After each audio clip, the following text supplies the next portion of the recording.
کمرے کی فضا میں کشیدگی پھیلی ہوئی تھی۔ کمرہ موجود دونوں ہی نفوس ایک دوسرے کی بات ماننے سے انکاری تھے۔ خدا کے لیے دادا جان، میری جان مشکل میں مت ڈالیں، جو آپ چاہتے ہیں وہ میں نہیں کر سکوں گا۔ توقیر نے بے بسی سے اپنے دادا کو دیکھا جو اس کی سننے کو تیار ہی نہیں تھے۔ بس توقیر خان، میں نے فیصلہ کر چکا ہوں، تمہاری شادی ہانیہ سے ہی ہوگی۔ انہوں نے اسے اپنا فیصلہ سنایا جس پر اس نے بے بسی سے انہیں دیکھا۔ آخر آپ کو سمجھ کیوں نہیں آتا؟ وہ مجھ سے 12 سال چھوٹی ہے دادا صحیح، میرا اور اس کا کوئی جوڑ نہیں ہے۔ وہ تھک گیا تھا۔ اس بحث سے تمہارا جوڑ ہے یا نہیں یہ تمہارے سوچنے کا کام نہیں ہے۔ کل شام تمہارا نکاح ہے، ہانیہ سے تیار رہنا۔ اگر تم کل نکاح نہیں کرو گے تو یاد رکھنا اپنے دادا کا منہ نہیں دیکھو گے۔ تو کہ ان کی بات پر ان کا چہرہ دیکھ کر رہ گیا، جو اپنی بات کہہ کر رکے نہیں بلکہ کمرے سے باہر نکلتے چلے گئے تھے۔ ان کے جاتے ہی توقیر نے اپنا سر ہاتھوں میں گرایا تو توقیر خان محمد بخش کا ایک ہی پوتا تھا۔ ان کی آنکھوں کا نور، انہوں نے آج تک توقیر کی کوئی بات رد نہیں کی تھی۔ زندگی میں آج پہلی بار ہو رہا تھا کہ وہ توقیر کی بات ماننے کو تیار ہی نہیں تھے۔ انہوں نے اچانک ہی اس کا رشتہ اپنے دوست کی پوتی سے کر دیا تھا جو اسے پورے 12 سال چھوٹی تھی۔ یہ بات گوارا نہیں تھی کہ وہ خود سے اتنے سال چھوٹے لڑکے سے شادی کرے جسے وہ جانتا تک نہیں، جسے وہ آج تک ملا بھی نہیں۔ یہ بات اس کا دماغ خراب کرنے کے لیے کافی تھی۔ اس کے دادا اس کی سن نہیں رہے، اس کی زبردستی شادی کر رہے ہیں۔ غصے سے کھولتا وہ کمرے سے نکلا، اپنی ماں کے کمرے میں آیا جو بیڈ پر شادی کے کپڑے پھیلائے بیٹھی تھی۔ ان شادی کے کپڑے کو دیکھ اسے آگ لگی تھی۔ یہاں سب اپنی مرضی کر رہے تھے، کوئی اسے اس کی مرضی پوچھ ہی نہیں رہا تھا، نہ اس کی مرضی کو اہمیت دے رہا تھا۔ امی، آپ کو آخر دادا جان کیوں نہیں سمجھ آ رہے؟ وہ کیسے میرے ساتھ اس طرح کر سکتے ہیں؟ وہ کیسے میری شادی اس طرح کر سکتے ہیں؟ کیا سمجھاؤں میں توقیر؟ کیا آج تک کسی نے میری بات کو اہمیت دی ہے جو میری بات کو اہمیت دیں گے؟ اس گھر میں میں کسی کو نہیں سمجھا سکتی۔ کوثر بیگم کی بات پر اس نے تعصب سے انہیں دیکھا۔ وہ جو کہہ رہے ہیں وہ کرو توقیر، اگر وہ چاہتے ہیں تم نے شادی کرو تو تمہیں یہ شادی کرنی ہوگی۔ انہوں نے ہم پر بہت احسان کیے، تم مت بھولو انہوں نے ہمارے لیے کیا کیا کیا ہے۔ تو آپ کہہ رہی ہیں کہ میں اس لڑکے سے شادی کر کے ان کا احسان اتار رہا ہوں؟ تو ٹھیک ہے، اگر ایسا ہے وہ اس طریقے سے اپنے احسان کا حساب ہم سے لیں گے تو ٹھیک ہے، وہ سب سے بدگمان ہو رہا تھا۔ اگر ایسا ہی ہے تو میں انہیں بتاؤں گا، میں بھی انہی کا پوتا ہوں۔ وہ چاہتے ہیں نا میں اس بچی سے شادی کروں تو ٹھیک ہے، مگر ایک بات یاد رکھیے گا، میرا اس سے کوئی تعلق نہیں ہوگا۔ انہیں اپنا فیصلہ سناتے ہوئے وہاں سے نکلتا چلا گیا۔ کوثر بیگم نے پریشانی سے اسے جاتے دیکھا تھا۔ وہ اپنے بیٹے کو ایسے جانتی تھی، وہ جو کہتا تھا وہ کر کے دکھاتا تھا۔ انہیں آنے والے وقت سے خوف محسوس ہو رہا تھا۔ حویلی سے دور وہ احسان صاحب کا گھر تھا۔ اس کی اوپری منزل میں بنے کمرے میں وہ بیٹھی رو رہی تھی۔ آج اس کے دادا نے اس کی زندگی کا ایک بہت بڑا فیصلہ کیا تھا، اس کی شادی کا فیصلہ۔ وہ اپنے دوست کی پوتے سے اس کی شادی کر رہے تھے، اس انسان سے جس کے بارے میں مشہور تھا کہ وہ بہت ہی زیادہ سخت مزاج ہے، غصے کا بھی تیز ہے، مغرور شہزادہ جس تک کسی کی رسائی نہیں تھی۔ اس کے دادا نے اس کا نصیب بنا دیا تھا۔ وہ اپنا گھر نہیں چھوڑنا چاہتی تھی مگر مجبوری تھی۔ وہ اپنے دادا کے سامنے زبان نہیں چلا سکتی تھی کیونکہ ایک دادا ہی تو تھے جو اس کے اپنے تھے۔ ماں باپ کے بعد ایک دادا نے ہی تو اسے سنبھالا تھا، اسے آگے پڑھنے کی اجازت دی تھی، مگر برا ہوا اس کی قسمت کا اگر کچھ ہنڈے ان کے پیچھے نہ لگتے تو آج محفوظ ہوتی، اپنی تعلیم پوری کر رہی ہوتی۔ ہانیہ بیٹا، احسان صاحب کی آواز پر آنسو صاف کرتے وہ سیدھی ہو کر بیٹھی۔ وہ نہیں چاہتی تھی اس کے دادا اسے روتا ہوا دیکھے، وہ انہیں تکلیف نہیں دینا چاہتی تھی، اس کی وجہ سے وہ پہلے ہی بہت تکلیف برداشت کر رہے تھے۔ جی دادا جان، انہیں کمرے میں آتے تھے وہ فوراً سے اٹھ کھڑی ہوئی۔ کچھ ہی دیر میں تمہارے ساس سسرال والے تمہارا سامان لے کر آ رہے ہیں، تیار ہو جاؤ اور کچھ اچھا سا بنا لو مہمانوں کے لیے۔ جی دادا جان، جیسا آپ کہیں۔ اس کی فرمانبرداری پر وہ بے ساختہ اسے پکار اٹھے۔ جیتا تھا میں جانتا ہوں، میں نے جلد بازی میں تمہاری زندگی کا بہت بڑا فیصلہ لے لیا ہے، مگر بیٹا یہ فیصلہ بہت ضروری تھا۔ میری زندگی کا کوئی بھروسہ نہیں ہے کب ساتھ چھوڑ جائے، میں تمہیں محفوظ ہاتھوں میں دیکھنا چاہتا ہوں۔ ان کی بات پر اسے تڑپ کر انہیں دیکھا۔ اب ایسی بات کیوں کر رہے ہیں؟ خدا آپ کو لمبی زندگی دے۔ میں جانتی ہوں تمہیں میری بہت فکر ہے، وہ میں بھی جانتا ہوں میری لاڈلی بچی مجھ سے بہت محبت کرتی ہے، لیکن تم دیکھنا محمد بخش میرا بہت اچھا دوست ہے، وہ تمہیں مجھ سے زیادہ پیار دے گا، اور توقیر سے میں ملا ہوں، اس سے بہت پیارا بچہ ہے، تم اس کے ساتھ خوش رہو گی، محفوظ رہو گی، اور تمہیں خوش اور محفوظ دیکھ کر میں سکون سے رہ سکوں گا۔ بیٹا تمہارے ماں باپ نے مجھ پر بھروسہ کر کے تمہاری ذمہ داری مجھے دی ہے، اور میں اپنی زندگی میں ذمہ داری کو پورا کرنا چاہتا ہوں۔ میں نہیں چاہتا ایک بار پھر کوئی تمہیں آ کر تنگ کرے، تمہارے کردار پر کیچڑ اچھالے۔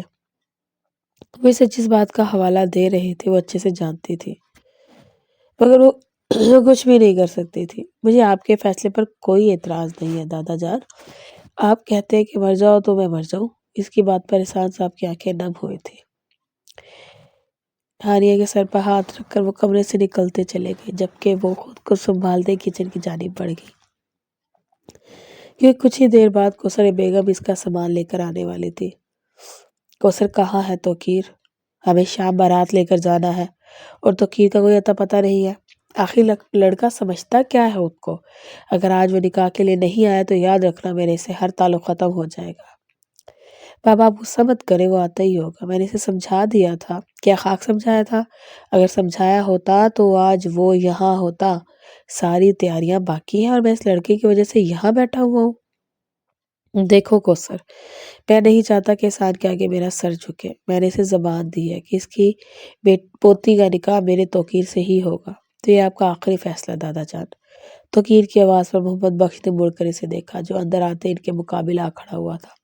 میرا فیصلہ یہ ہے کہ تمہاری شادی ہی ہانیہ سے ہوگی، وہ مجھ سے 12 سال چھوٹی ہے۔ میں نے کہا تھا نا توقیر، عمر سے شادی کا کوئی لینا دینا نہیں ہوتا، لیکن میرا لینا دینا ہے۔ اگر آپ چاہتے ہیں میں اسے شادی کروں تو یاد رکھیں میں یہ شادی کر کے آپ کے سارے احسانوں کا بدلہ چکا رہا ہوں۔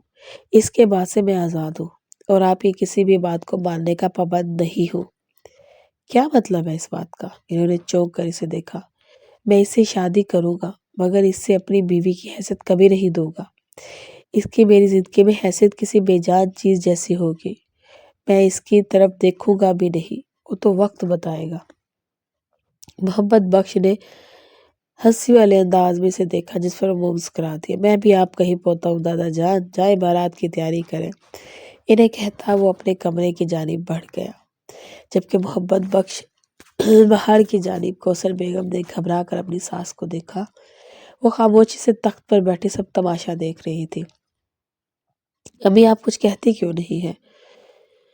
میرے کہنے سے کوئی فرق نہیں پڑتا کوثر، جاؤ تیار ہو جاؤ، کچھ ہی دیر میں سلیم بیوی بچوں کے ساتھ آتا ہی ہوگا۔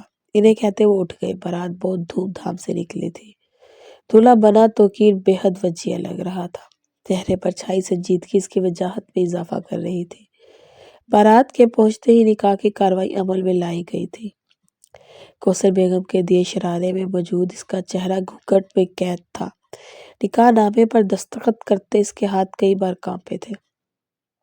وہ اپنے خوابوں کے ٹوٹنے پر ٹھیک سے رو نہیں سکی تھی کہ دادا اسے دور ہونا پڑ رہا تھا۔ ان دونوں کا نکاح ہو چکا تھا، وہ ہمیشہ کے لیے توقیر خان کی ہو چکی تھی، جسے اس نے آج تک دیکھا بھی نہیں تھا۔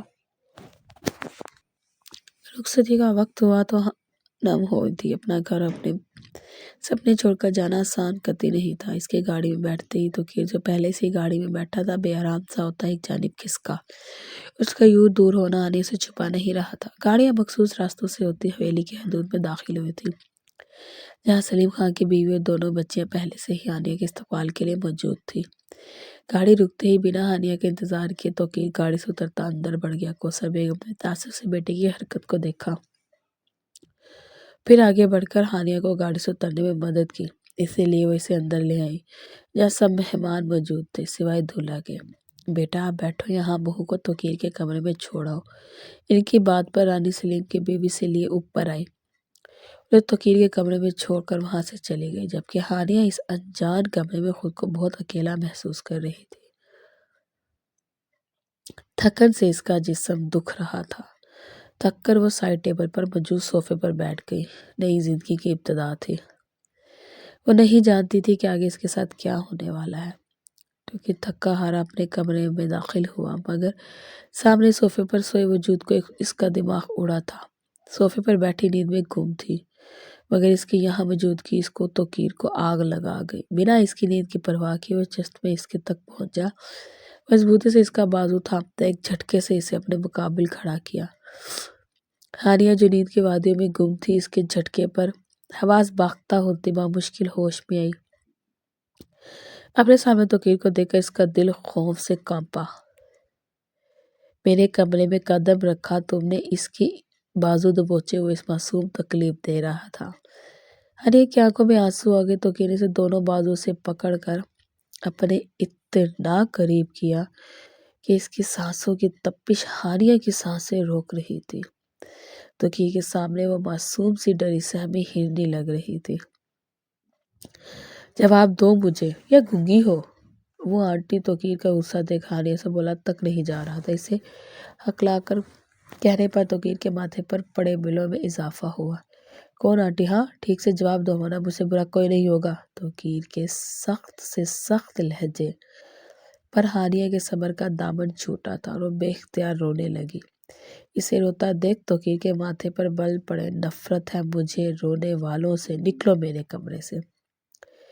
اس کا بازو پکڑ کر اسے گھسیٹتا وہ ایک جھٹکے میں اسے اپنے کمرے سے باہر نکال چکا تھا۔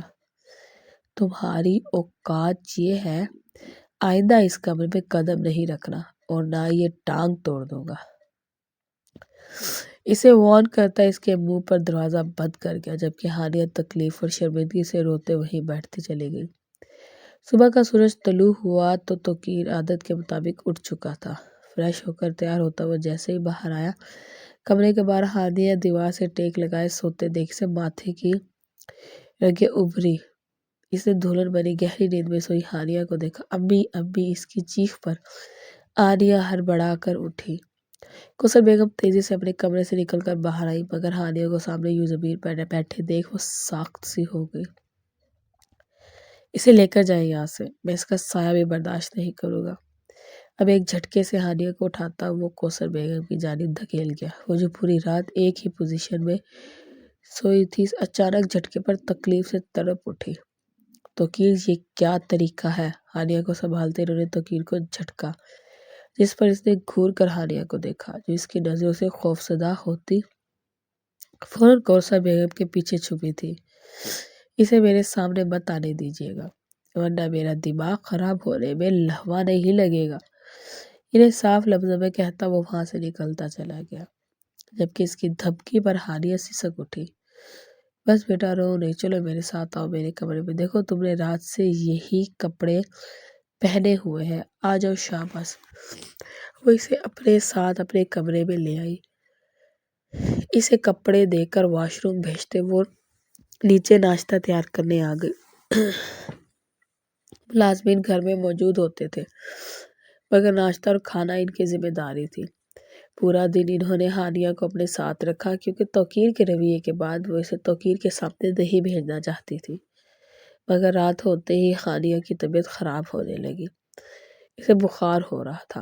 توقیر گھر میں نہیں تھا، سلیم بھی باہر تھا، اس لیے کوثر بیگم مجبوراً دادا جان کے پاس گئی۔ اسے توقیر کے کمرے میں منتقل کر دو، وہ خود دیکھ لے گا، آخر کو ہانیہ اس کی ذمہ داری ہے۔ ان کی بات پر کوثر بیگم سر ہلاتے باہر آ گئی۔ انہوں نے ہانیہ کو سمجھا کر اس کے توقیر کے کمرے میں بھیج دیا اور خود اپنے کمرے میں آ گئی۔ جانتی تھی اب توقیر غصہ ہوگا، مگر وہ ہانیہ کو ایسے ہی تو نہیں چھوڑ سکتی تھی، آخر کو توقیر کی بیوی تھی۔ وہ دوسری طرف بخار میں جھلستی ہانیہ گہری نیند میں تھی جب توقیر واپس کمرے میں آیا۔ اپنے بیڈ پر ہانیہ کو سوئے دیکھا، اس کا دماغ گھوما تھا۔ غصے سے اس کے سر پر پہنچ کر اس نے ہانیہ کو اٹھانا چاہا، مگر وہ بخار میں جھلس رہی تھی۔ اے لڑکی اٹھو، لڑکی! اس کے پکارنے پر بھی ہانیہ نہیں اٹھی۔ جبھی وہ واپس بیٹھ کر اسے اٹھانے لگا، مگر اٹھنے کے بجائے ہانیہ کروٹ لیتے مزید توقیر کے قریب ہوتے اس کے گرد بازو باندھ گئی۔ ہانیہ کی اس حرکت پر توقیر نے حیرت سے اسے دیکھا، جو اس کے بے حد نزدیک لیٹی تھی۔ نازک کمسن وجود، بے تحاشا خوبصورت وہ اس کی بیوی تھی، مگر توقیر خانے سے بچی سمجھ رہا تھا۔ اس کے معصوم نگوش بخار کی حدت سے سرخ ہو رہے تھے۔ پانی۔ حانیہ کی آواز پر ہوش کی دنیا میں آتا وہ اسے سائڈ ٹیبل سے گلاس اٹھا کر پلانے لگا۔ آج رہ لو مگر کل یہاں نظر نہیں آنا تم، اس کے کان میں سرگوشی کرتا اٹھ کر صوفے پر آ بیٹھا۔ اس کی نگاہیں بار بار بھٹکتی اس پر جا رکتی، جو بکھری حالت میں گہری نیند میں گم توقیر خاں کے لیے مصیبت بنی ہوئی تھی۔ اپنے جس بات کو لگام ڈالتا وہ وہی صوفے پر دراز ہو گیا۔ سوچ لیا تھا آج کے بعد وہ اسے یوں اپنے کمرے میں نہیں آنے دے گا، چاہے کچھ بھی ہو جائے۔ اگلی صبح حانیہ کے اٹھنے سے پہلے ہی توقیر کمرے سے اور گھر سے جا چکا تھا۔ حانیہ کی آنکھ کھلی تو طبیعت کافی بہتر محسوس ہوئی تھی۔ فریش ہو کر وہ نیچے آئی۔ سب نیچے موجود تھے سوائے توقیر کے۔ رات اس کی گئی سرگوشی حانیہ کے کانوں میں گونج رہی تھی۔ حانیہ بھابی کہاں گم ہے؟ سویا کی بات پر حانیہ نے نفی میں سر ہلایا۔ محمد بخش کے دو ہی بیٹے تھے، سلیم اور معراج۔ سلیم اپنی بیوی رانی اور دونوں بیٹوں زویا اور زوہا کے ساتھ شہر میں رہتے تھے، جبکہ معراج نے جب دوسری شادی کی تو محمد بخش نے اپنی بہو کا ساتھ دیتے معراج کو اپنی زندگی سے بے دخل کر دیا اور کوثر کو اپنی بیٹی کا درجہ دیا۔ انہوں نے ہر مشکل وقت میں پورا ساتھ دیا تھا کہ کوثر ان کے احسانات کے بوجھ تلے دبتی چلی جا رہی تھی، اور اب توقیر نے حانیہ سے شادی کر کے ایک بار پھر سارے احسان اتار دیے تھے۔ ہم لوگ واپس جا رہے ہیں، بھائی کا وہاں گھر ہے، آپ کب آئیں گی؟ اس کے سوال پر حانیہ نے کوثر بیگم کو دیکھا۔ جلد آئیں گے، تم لوگوں کے بھابی اب جاؤ جلدی سے بیٹا، پیکنگ کر لو۔ کوثر بیگم نے اس کی مشکل آسان کی تو وہ گہرا سانس بھر کر رہ گئی۔ سبھی مہمان جا چکے تھے، سلیم کی فیملی بھی جا چکی تھی۔ ایسے میں پوری حویلی بھی حانیہ اور کوثر بیگم اکیلی ہوتی، کیونکہ اماں جان اس بار سلیم کے ساتھ چلی گئی تھی۔ توقیر تو رات کو گھر آتا اور صبح نکل جاتا۔ اس کی زندگی میں حانیہ کی کوئی حیثیت نہیں تھی، وہ اسے منہ تک نہیں لگاتا تھا۔ کہ اسے بیوی ماننا یا اسے محبت کرنا، حانیہ ہر وقت کوثر بیگم کے ساتھ لگی رہتی تھی۔ اسے کبھی ماں باپ کا پیار نہیں دیکھا تھا، اور اب کوثر بیگم کی محبت پا کر اسے کسی اور کی ضرورت نہیں تھی۔ وہ چھوٹی تھی، ذرا سی محبت پر ہی خوش ہو گئی تھی، مگر کبھی کبھی سے توقیر کا رویہ تکلیف دیتا تھا۔ جب اسے اچھا لگنے لگا تھا وہ چاہتی تو کہ توقیر اس سے بات کرے، اس کی سنے، اس سے محبت کرے، اس کے ساتھ ہنسی مذاق کرے، کیسے وہ زویا اور زوہا سے کرتا تھا، مگر یہ تو اس کے خواب تھے۔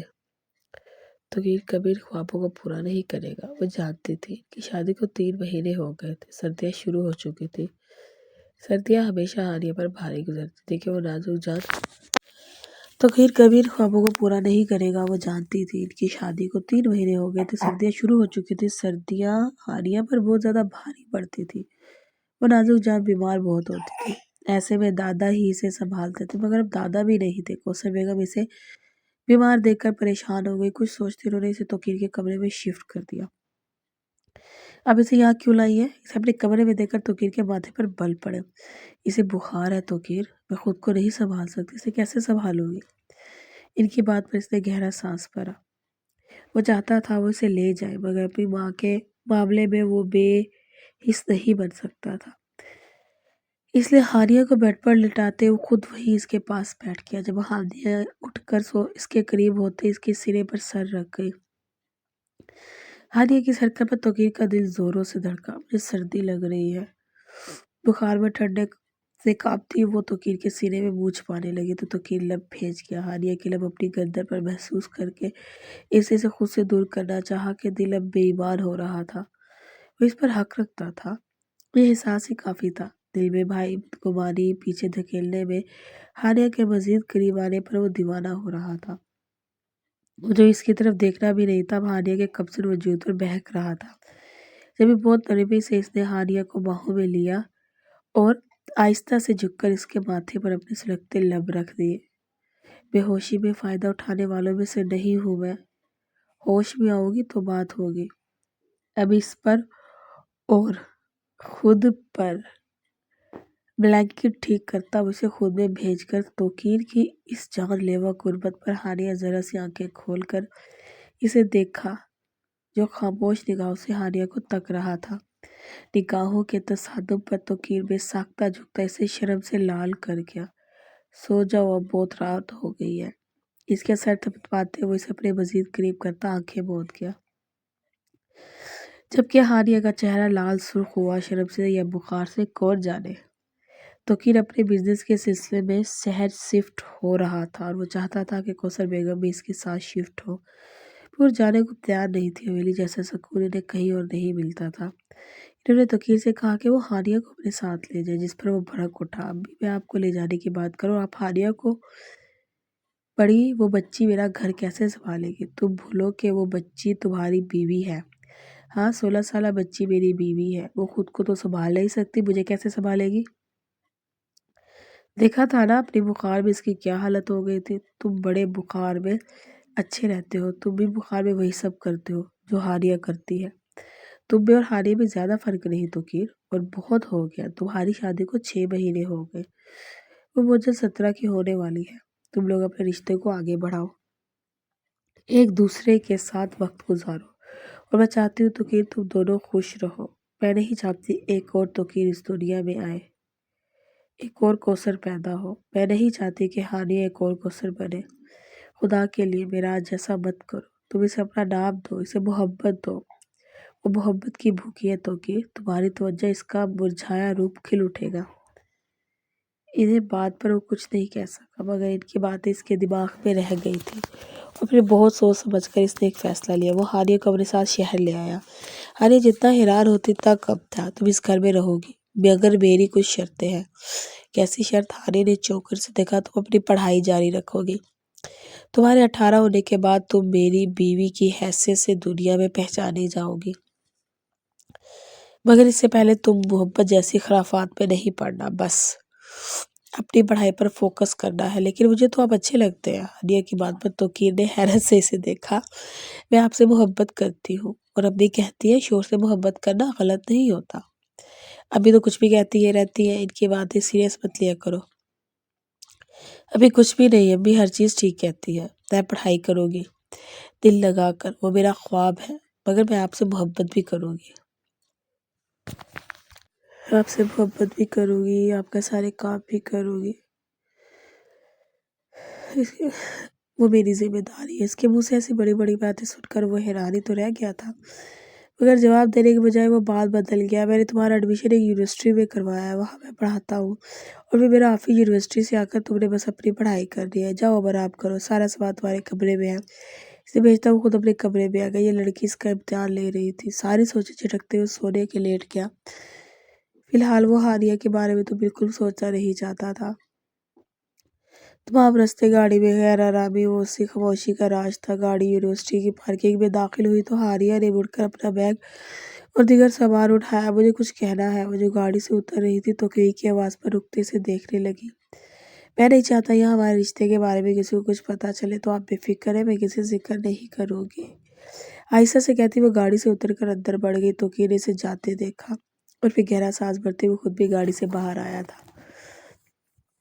آج دادو ابھی اس کے گھر آنے والی تھی، اور ان کی موجودگی میں اس کا اور ہانیہ کا الگ کمرے میں رہنا بالکل بھی ٹھیک نہیں۔ یہی سوچتے وہ باہر آیا تو سامنے ہی شایان، اس کا بہت اچھا دوست، وہاں موجود تھا۔ وہ اس کا دور کا کزن تھا، مگر ان کی کافی اچھی بات چیت تھی۔ شایان سے بات کرتے ہوئے اپنی گاڑی میں آیا کلاس میں، جہاں ہانیہ کو دیکھ کر ٹھٹکا، کیونکہ اسے بالکل ساتھ والی سیٹ پر ایک لڑکا کا بیٹھا تھا۔ اس لڑکے کو توقیر بے چین ہوا تھا۔ ابھی آپ اٹھے وہاں سے؟ اس کے مخاطب کرنے پر ہانیہ نے حیرت سے اسے دیکھا۔ میں؟ جی، آپ اٹھے اور یہاں آ کر بیٹھے۔ اس نے آگے خالی سیٹ کی جانب اشارہ کیا۔ ہانیہ خاموشی سے اٹھتے اس کی جگہ کا بیٹھ گئی، کیونکہ توقیر کا خراب موڈ اسے ٹینشن دے گیا تھا۔ پوری کلاس لے کر وہ بریک ٹائم میں باہر آئی۔ جب شایان نے اسے دیکھا خاموشی ایک طرف بیٹھی ہوئی اسے نہ جانے کیوں اچھی لگی تھی۔ اتنا سادہ حسن! اس نے انہیں دیکھا تھا، شاید یہی وجہ تھی کہ وہ پہلی نظر میں شایان کے دل کے تار چھیڑ گئی تھی۔ وہ اس کی طرف بڑھا، مگر جب اس نے قریب سے ہانیہ کو دیکھا تو بری طرح چونکا، کیونکہ وہ اسے پہلے تصویروں میں دیکھ چکا تھا۔ توقیر کی بیوی کی حیثیت سے اس کا دل ٹوٹا تھا، مگر توقیر نے اسے کیوں اگنور کیا ہوا ہے، اس کا یہ جاننا ضروری تھا۔ کچھ سوچتے وہ آگے بڑھ گئے۔ اس کے دماغ میں کچھ چل رہا تھا، کیا یہ بس وہی جانتا تھا؟ یار قسم خدا کی، میرے پیر دکھ رہے ہیں۔ چل چل کر جھک کر گھٹنوں پر ہاتھ رکھ ہانیہ نے پھولی سانسوں کے ساتھ امل کو دیکھا، جو اونچی دیوار کے پاس اسٹول رکھے چڑھی ہاسپٹل کے دوسرے حصے کی جانب دیکھ رہی تھی۔ امل اس کی پہلی دوست تھی، جو یہاں بنی تھی اس کی بیسٹ فرینڈ ایول سے زبردستی اوپر لائی تھی۔ وہ اوپر سے ہاسپٹل کا ویو دیکھنا چاہتی تھی اور اس کا یہ خط ہانیہ پر بہت بھاری پڑا تھا۔ ایول کلاس کا ٹائم ہو گیا، پلیز اب واپس نیچے بھی جانا ہے، گھڑی میں ٹائم دیکھو یار۔ اسے فکر ہونے لگی تھی نیکسٹ لیکچر توقیر کا تھا، ایسے میں وہ بالکل بھی کوئی رسک نہیں لے سکتی تھی۔ ایک تو تم ڈرتی بہت ہو۔ کچھ نہیں ہوتا یار، ابھی یوں پہنچ جائے گے نیچے، پورے 5 منٹ میں کلاس میں لاپرواہی سی کہتے ایول نیچے بڑھ گئی۔ ہانیہ نے گھور کر اسے دیکھا۔ آ جاؤ ڈارلنگ، گھورنے سے بس ٹائم ہی ویسٹ ہوتا ہے۔ واپس آ کر اس کا ہاتھ تھامے وہ نیچے بڑھی تھی۔ وہ دونوں نیچے آئی تو پورا کاربن خالی تھا۔ کلاس میں توقیر کے بولنے کی آواز آئی۔ اس کا چہرہ زرد ہوا۔ وہ شخص پہلے اسے پسند نہیں کرتا تھا اور اب سر میں آئی کم ان۔ اس کا ہاتھ مضبوطی سے تھامے ایول نے اجازت مانگی تو لیکچر دیتے توقیر نے گردن موڑ کر پہلے ایول اور پھر اس کے پہلو میں جھک جھکائے کھڑی ہانی کو دیکھا۔ کہاں تھی آپ دونوں؟ سر وہ مس ہانی کچھ پوچھا ہے میں نے؟ ایول کی بات پر وہ ہانی کو مخاطب کرتا ڈائس سے ہٹ کر ان کی طرف بڑھا اور اس کا ہر بڑا قدم ہانی جو خوفزدہ کر رہا تھا۔ سر وہ سیٹ پر جائیں، مس ایول جانے کی اجازت دیتا وہ ہانیہ کے سامنے کھڑا ہوا۔ پوری کلاس میں سناٹا چھایا ہوا تھا۔ ایول کو سمجھ میں نہیں آیا اس نے ہانی کو کیوں روکا ہے۔ میں کچھ پوچھ رہا ہوں مس، کیا آپ جواب دینا پسند کریں گی؟ وہ ہم اس کا لہجہ اتنا سخت تھا کہ ہانی کی آنکھیں بھیگنے لگی۔ زبان ہے آپ کے پاس یا اس سے بھی باہر چھوڑ کر آئی ہے؟ غصہ تھا، بہت شدید غصہ۔ تو سارا غصہ آج اس پر ہی نکالنا چاہتا تھا۔ I am sorry sir. سر جھکائے آنسوؤں کو پیتے ہوئے مشکل اتنا ہی کہہ سکی۔ اوپر دیکھ کر بات کریں، ہانی کے پاس کوئی دوسرا راستہ نہیں تھا۔ پورے کلاس حیرت سے ان دونوں کو دیکھ رہی تھی۔ بری طرح انگلیاں مروڑتے لب کچلتے اس نے بھیگی پلکیں اٹھا کر توقیر کو دیکھا جو اس کی آنکھوں میں آنسو دیکھ لمحے کو تھما تھا۔ جب سے اس کا پورا چہرہ سرخ ہو رہا تھا، ہونٹ کا رنگ چہرے سے زیادہ سرخ تھا، سنہری سرخی مائل آنکھیں، بھیگی پلکیں، سرخ چھوٹی سی ناک۔ وہ کسی کا بھی ایمان ڈگمگا سکتی تھی، وہ کسی کو بھی اپنے سحر میں مبتلا کر سکتی تھی۔ ایسے بڑھیں کہ آپ آگے نہیں بڑھنا تو گھر بیٹھے وجہ سے ہی اہل ہوتے ہیں، وہ آگے نہیں بڑھ پاتے۔ اس کے لفظ پر ترش تھے۔ وہ کیسے اسے اس طرح بات کر سکتا تھا؟ کیسے؟ آخر وہ سب کے سامنے کیوں اسے نیچا دکھا رہا تھا؟ سوری ٹو انٹرپٹ سر، مگر آپ بریک پہ اوپر گئے تھے۔ وہ آپ کی کلاس کے پہلے ہی ہم نیچے آ رہے تھے مگر ہانی کا پیر سیڑھیوں پر مڑ گیا۔ بے اختیار اس کے ہی پاؤں پر پڑی تھی نظر، چاہے سب پر بیٹھ جائیں، کوئی میری کلاس میں لیٹ نہ آئے۔ اس کی اجازت ملنے پر وہ لنگڑا کر چلتے ہوئے برداشت کرتی تکلیف کو آ کر سیٹ پر بیٹھ گئی۔ اس کا دل کیا دھاڑے مار مار کر روئے، مگر کاش وہ ایسا کر سکتی۔ ہانی مل نے اسے کچھ کہنا چاہا مگر وہ ہاتھ کے اشارے سے اسے رکتے پر مجبور۔ رجسٹر پر جھک گئے۔ پھر پورا لیکچر اس نے ایسے ہی اٹینڈ کیا تھا۔ دل اس شخص کی شکل دیکھنے کا بھی روادار نہیں تھا جو آپ سے اختلاف ایسے کلاس میں اسٹارٹ کر نکال رہا تھا۔ شام 5 بجے اس کا آفس آف ہوا تو وہ سب کے ساتھ باہر آئی۔ امل اس کا ہاتھ تھامے اس کے ساتھ ساتھ تھی۔ امل تم جاؤ، میں ابھی بس جانے والی ہوں، آج ڈرائیور انکل شاید لیٹ ہو گئی۔ یاد تھا دادی بیگم نے کہا تھا وہ توقیر کے ساتھ واپس آئے کیونکہ ڈرائیور انکل آج مصروف تھے، لیکن اس کا ایسا کوئی ارادہ نہیں تھا۔ ہانی آپ ٹھیک ہیں؟ شایان کو باہر کی جانب بڑھ رہا تھا۔ ہانی کو امل کا سہارا لیے کھڑا دیکھ فوراً سے اس کے پاس آیا، چہرے پر فکر مندی چھائی ہوئی تھی۔ میں ٹھیک ہوں۔ کیسے ٹھیک ہو سر؟ ہانی کا پیر مکڑ گیا تھا، اوپر سے توقیر سر نے اتنی دیر سے کھڑا رکھا، چلا بھی نہیں جا رہا۔ اسے زیادہ دھیان رکھنا تھا۔ آپ نے یہاں کسی کو دیکھا یا وہ اسے لے کر فکر مند ہو رہا تھا؟ حالانکہ انہیں کسی اور کو چاہیے تھا۔ میں ٹھیک ہوں۔ امل تم جاؤ، ڈرائیور آگے تمہارے، اوکے، مگر پلیز تم خیال رکھنا۔ ان دونوں کو خدا حافظ کہتی امل وہاں سے نکلی تو ہانیہ نے سکھ کا سانس لیا۔ امل کی چلتی زبان گھر کے کسی ساتھ جائے گی۔ شایان کے سوال پر اسے سمجھ نہیں آیا کیا جواب دے گا۔ کوئی پرابلم نہیں ہو تو میں آپ کو ڈراپ کر دیتا ہوں کیونکہ میں آپ کے گھر کی طرف ہی جا رہا ہوں۔ میرے گھر کی طرف؟ وہاں کیوں؟ آپ میرے گھر والوں کو جانتے ہیں؟ اتنی معصومیت سے پوچھ رہی تھی کہ شایان بے اختیار ہنس پڑا۔ آپ کے گھر مطلب دادوں کے گھر؟ کیا میں آپ کو گھر ڈراپ کر دوں؟ وہ پھر اسے پوچھ رہا تھا۔ ہانیہ توقیر کے ساتھ تو بالکل بھی جانا نہیں چاہتی تھی۔ جی چلیں۔ اس سے پہلے وہ کوئی جواب دیتی اپنے عقب سے آتی توقیر کی آواز پر اس نے سختی سے آنکھیں مینچی۔ اس لیے میں وہ توقیر کو دیکھنا تک نہیں چاہتی تھی۔ وہ شایان کے ساتھ گھر آئی تھی۔ شایان کو منع کرنے کے بعد بھی وہ دادی کو سب بتا گیا۔ ہانیہ نہیں چاہتی تھی اس کی وجہ سے توقیر کو کچھ بھی سننے کو ملے۔ شام توقیر گھر آیا تو گھر میں سناٹا چھایا ہوا تھا۔ وہ چلتا سیدھا اپنے کمرے میں آیا جہاں ہانیہ پہلے سے ہی رہ رہی تھی۔ بہر کیسا ہے؟ بیڈ پر بیٹھتے توقیر نے اسے پوچھا، جو بالکل بھی اس سے بات کرنا نہیں چاہتی تھی۔ بالکل ٹھیک ہے، انہیں اس کے شوہر نے تو کوئی کسر نہیں چھوڑی تھی۔ ہانیہ کی جگہ کمرے میں آتی دادی بیگم نے جواب دیا۔ ان کی بات چہرے پر مسکراہٹ، فریش ہو جاؤ، کھانا لگواتی ہوں۔ دادو میری وہ منائی، یہ دیکھو آگے شوہر کی طرفدار، جب سے آئی یہی کہہ رہی ہے ان کی غلطی نہیں، انہیں کچھ نہیں کہنا۔ اب دادی بیگم کہنے کا انداز ایسا تھا کہ بے اختیار توقیر کے چہرے پر مسکراہٹ آئی۔ فریش ہو جاؤ، کھانا لگواتی ہوں۔ میں ان دونوں کو کہتے ہوئے کمرے سے باہر نکل گیا۔ آئندہ ایسا کچھ ہو تو رونے سے اچھا ہے کہہ دیا جائے تاکہ ڈانٹ نہ پڑے۔ اس کا پیر دیکھتے ہوئے نرمی سے بولا، آپ نے کہنے کا موقع نہیں دیا تھا۔ خوفگری سے کہتے ہوئے اپنا پیر پیچھے کر گئی۔ توقیر نے سر اٹھا کر اسے خفا سے چہرے کو دیکھا۔ میں فریش ہو جاؤں پھر چلتے ہیں نیچے؟ چل سکتی ہیں نا جی؟ توقیر کا نرم انداز اسے حیران کر رہا تھا۔ اس کی حیرانگی دیکھ کر وہ مہم سا مسکرائی۔ اسے حسین چہرے کو دیکھتے آج وہ پہلی بار نظر نہیں ہٹانا چاہتا تھا۔ کچھ دیر فوری سے سنبھلتے ہوئے اٹھ کر ڈریسنگ روم میں بند ہوا تھا۔ ہانیہ نے الجھ کر ڈریسنگ روم کے بند دروازے کو دیکھا۔ ڈنر کے بعد اسے دادی بیگم نے بلایا تھا۔ وہ چاہتی تھی ہانیہ توقیر ایک ساتھ دعوت میں جائیں، مگر وہ فوراً انکار کر گیا۔ دادو میں کیسے اس کے ساتھ وہاں جا سکتا ہوں؟ کیوں؟ کیا برائی ہے اس بچی میں؟ دادی بیگم کو اس کا اس طرح کہنا سخت برا لگا۔ بھئی میرے آگے بچی لگتی ہے، وہ سب کیا کہیں گے کہ بچی سے شادی کر لی؟ وہ سخت جھنجھلاہٹ کا شکار ہو رہا تھا۔ اچھی خاصی بڑی بچی ہے، 18 کی ہو چکی ہے، پھر بھی وہ مجھ سے 12 سال چھوٹی ہے۔ تو پھر اس بات کو قبول کرو کہ وہ تمہاری بیوی ہے۔ کیا مجھے نظر نہیں آتا؟ ان کے بعد پر وہ چپ ہوا تھا۔ اپنی بیوی کو کسی اور کے ساتھ روانہ کر دے، یہ بھی نہیں سوچا کہ جس کے ساتھ بھیج رہے وہ ہانیہ کے لیے اپنا رشتہ بھیجنا چاہتا تھا۔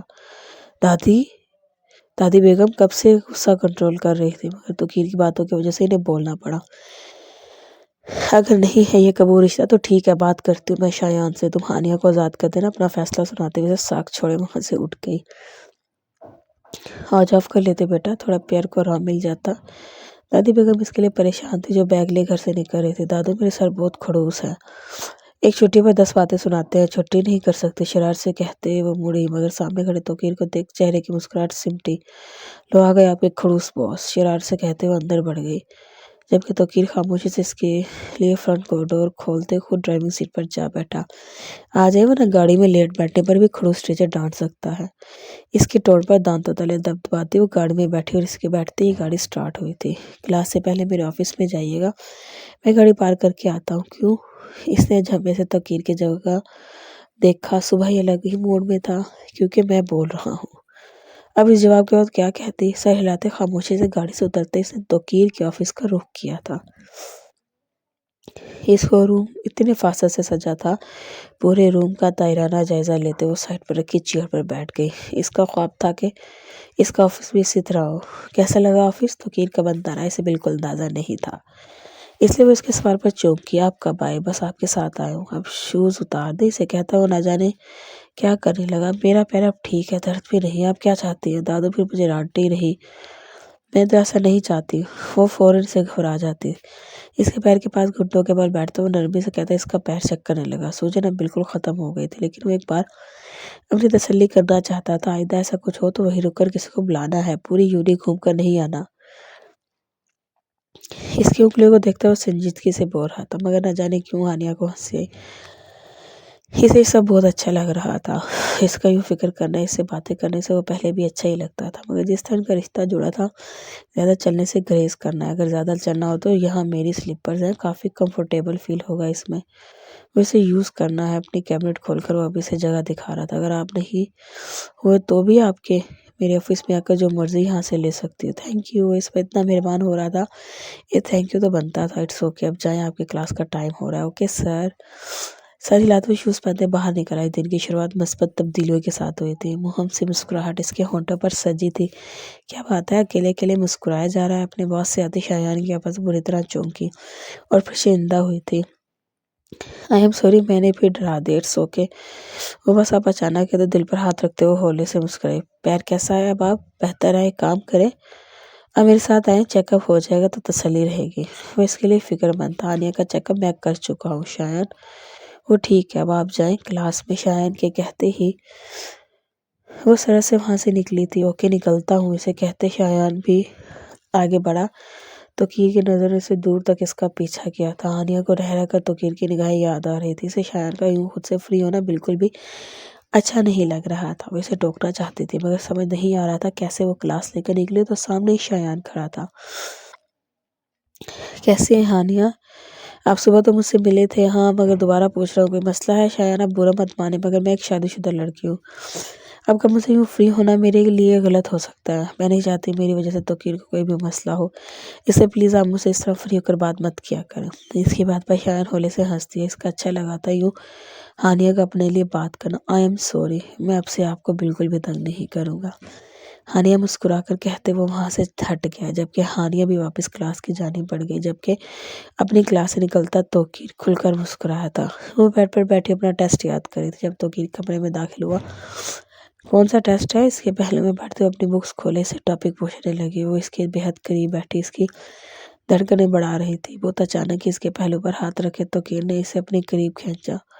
وہ لڑکھڑاتی سیدھا اس کے سینے سے لگی تھی۔ کیا پوچھ رہی ہیں؟ اس کے گرد اپنے دونوں ہاتھوں کی گرفت باندھے وہ ہانیہ کو مزید اپنے قریب کر گئے، اتنا قریب کہ اس کی سانسوں کی تپش اسے اپنے چہرے پہ محسوس کر رہی تھی۔ وہ توقیر کے اتنے نزدیک آنے پر بالکل ساخت ہوئی تھی۔ بھلا وہ شخص کب ایسے اتنے قریب آیا تھا؟ کیا دیکھ رہی ہیں؟ اب دور ہو جائیں۔ دھڑکنوں کا رقص کانوں میں سنائی دینے لگا تھا۔ کتنا دور؟ اس کے گال سے گال مس کرتا ہوا اس کی جان نکال رہا تھا۔ کمر پر توقیر کی رقص کرتی انگلیاں ہانیہ کو پاگل کر رہی تھی۔ توقیر ہم جواب دیتے اس نے اس کے بالوں میں چہرہ چھپایا۔ ٹیسٹ؟ خشک ہوتے لبوں پر زبان پھرتے ہوئے مشکل بولی۔ شوہر ٹیچر ہو تو ٹیسٹ کی کیا ٹینشن؟ اس کے بال گردن سے سمیٹتا وہ وہاں اپنی انگلیاں پھیرتا اس کے حسان خطا کر رہا تھا۔ اس سے پہلے وہ مزید کوئی گستاخی کرتا دادی بیگم کی آواز پر چونکا۔ گرفت ڈھیلی پڑتی ہانیہ جھٹکے سے اس سے دور ہوتی ہوئی اپنی جگہ سے اٹھتی اس کے پہنچ سے دور ہوئی تھی۔ دل پرسیاں تول کر باہر کو بےتاب تھا۔ بدمزہ ہوتے توقیر نے چہرے پر ہاتھ پھیرا۔ تم کیوں کھڑی ہو بیٹا؟ آج تم نے سزا دی ہے بچی کو؟ دادی بیگم اسے دیکھ کر پوچھے بغیر نہیں رہ سکی۔ سزا دینے کا ارادہ تو نہیں تھا مگر آپ آ گئی۔ منی کی نظروں سے ہانیہ کو دیکھتا ہوا علمے سے بکھرا گیا تھا۔ زندگی ایک ڈگر پہ چل رہی تھی، وقت پر لگا کر اڑ رہا تھا۔ ایسے میں پڑھائی میں مکمل مصروف ہو گئے تھے۔ آج بھی وہ لے بیٹھی کام کر رہی تھی جب اس کی کلاس فیلو اس کے پاس آ بیٹھی۔ کیسی ہو ہانی؟ میں ٹھیک ہوں، تم سے کچھ پوچھنا تھا، پوچھو نا، ہانی نے خوش دلی سے اجازت دی۔ تم سنگل ہو؟ سب اس وقت لیب میں موجود تھے۔ جب عمار کی بات پر اس نے جہاں اسے تجسس سے دیکھا تھا وہاں توقیر کے کان کھڑے ہوئے تھے۔ کیوں؟ دراصل ہم لوگ اپنے بھائی کے لیے رشتہ دیکھ رہے تھے۔ اگر تم سنگل ہو تو عمار ہمیں بات پوری کر سکا چہرہ دیکھنے لگے۔ گرلز ادھر آئیں۔ سب توقیر کی غصے بھری آواز پر ہانیہ نے اسے دیکھا۔ کیا اس نے سن لیا تھا؟ پورے ٹائم وہ منہ پھلائے رہا۔ ہانیہ کو اس کا چہرہ دیکھ ہنسی آ رہی تھی۔ کلاس ٹائم ختم ہوا تو اپنا سامان سمیٹنے لگی جب اس کے سر پر آ کھڑا ہوا تھا۔ مس یہاں رکے کچھ دیر، کچھ کام ہے آپ سے۔ اسے کہتا وہ اپنے آفس کی طرف بڑھ گیا۔ اس کے دھیمے قدموں سے چلتے ہوئے اس کے پیچھے آفس میں آئی تھی جب اچانک اسے کھینچتے توقیر نے اسے دیوار سے پن کیا تھا۔ توقیر کوشش کچھ بولنے کی ضرور نہیں، اس کے ہونٹوں پر ہاتھ رکھے وہ اسے کچھ بھی بولنے سے روک گیا۔ آپ میرڈ ہیں یا نہیں؟ ہاں یا نہ میں جواب دیں۔ ہاں میرڈ ہوں۔ تو اس لڑکی کو کہنا تھا جو اپنے فضول بھائی کا رشتہ دے رہی تھی۔ وہ جیلس ہو رہا تھا اور اس وقت کو بھی بہت کیوٹ لگ رہا تھا۔ آپ نے تو کہا تھا کسی کو نہیں بتانا، میں بول رہا ہوں پوری دنیا کو بتانا ہے کہ آپ میری بیوی ہیں۔ کمر سے کھینچتا اپنے قریب کر گیا۔ پھر سوچ لیں آپ کی ساری فیمیل اسٹوڈنٹس کے دل ٹوٹ جائیں گے۔ اسے یوں دیکھ کر شرارت سے بولی ٹوٹ جائیں تو ٹوٹ جائیں، آج کے بعد کوئی رشتہ نہیں آنا چاہیے۔ یار بیوی ہے میری، چوڑیاں پہنے، ناک میں وہ ڈالے جو ڈاڈو ڈالتے تھے، لیکن آپ میری بیوی۔ ہانیہ دانتوں تلے لب دبائے اسے دیکھ رہی تھی۔ لیکن آپ کو لڑکیاں پرپوز کرنا چاہتی ہیں، آپ کیا کریں گے؟ میں گلے میں آئی لو مائی وائف لکھ کر ڈالوں گا۔ اس کی بات پر ہانیہ نے حیرت سے دیکھا۔ پہلا باضابطہ اظہار محبت، ایسے کیا دیکھ رہی ہیں آپ مجھ سے؟